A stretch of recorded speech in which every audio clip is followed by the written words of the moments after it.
So the reason we're here today, the reason we can be here today to talk about what a restoration would look like is because of one guy and his family, Walt Konjursky, the property owner, the owner of the Ansonia Opera House. He and his family have owned it since 1983. And have been the Opera House's protectors and custodians since then.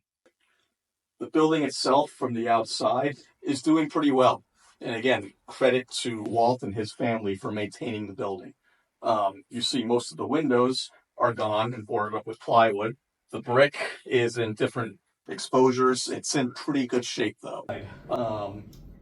There are materials that age with this building. There's a lot of lead paints.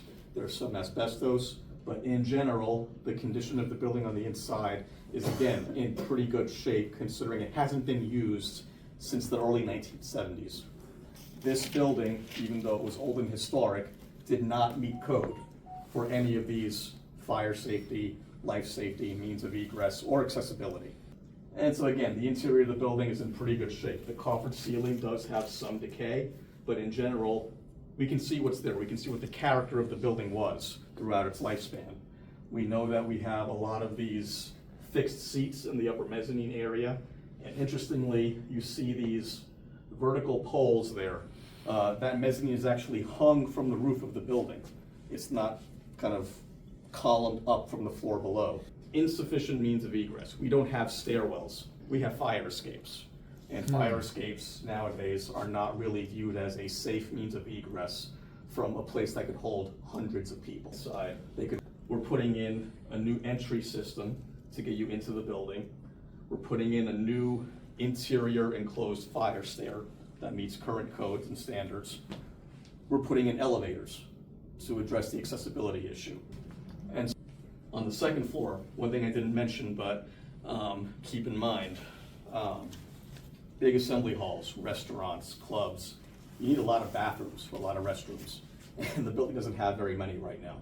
And so one of the things that we're doing with this second floor is converting that basically into kind of the main restroom hub. So we have ladies and men's rooms, and we have single user or family style restrooms. The staircase continues up, elevator continues up. We have kind of a coat check area, and then we have administrative spaces, offices, and then also mechanical space, because one of the things we're doing here, completely redoing the mechanical systems of the building. So things like the lighting and the balcony reconstruction. So again, looking at the idea of suspending that from up above. And you'll see that in some of the renderings that we show here. But again, just some views showing that, looking down from that mezzanine space and, reusing the historic seats and then looking into that assembly space.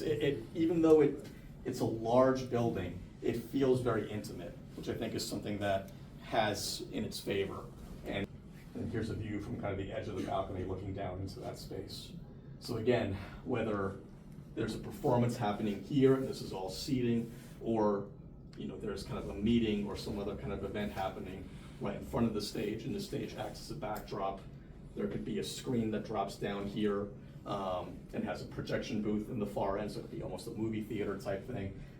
The point of this is not to say this is what it has to be. The point is to give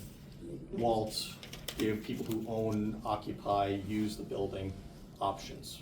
The question I had for you is what would be the cost? You have an estimate as an architect, you designed the shop. Is there an estimate that you We are having a professional cost estimator review that, and what they will do is they will look at it line by line in extreme detail. Right. I mean, my ballpark is going to be more in square foot cost, cost basis. Right. And to me, this is somewhere in the realm of $500 to $800 a square foot right now.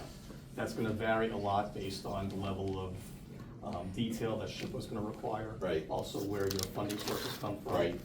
If it's state funding sources, then we're getting into some kind of open versus union labor, and that could change prices a little bit. Right.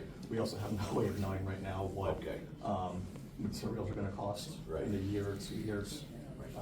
Wood right now is expensive. We don't know what's going to happen with steel or aluminum prices. So there's a lot of volatility right now. But in general, I feel confident saying this is going to be between probably an $8 to $15 million project. 8 to 15 million. Somewhere in that range. Okay. you know, we envision grants to get this project done, right?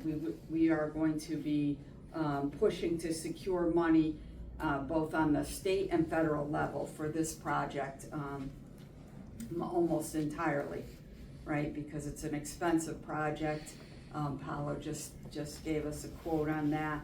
And there's a very specific process, and not to mention that other opera house. But I will tell you, we'll get money to renovate our opera house faster than they will. You can write that down.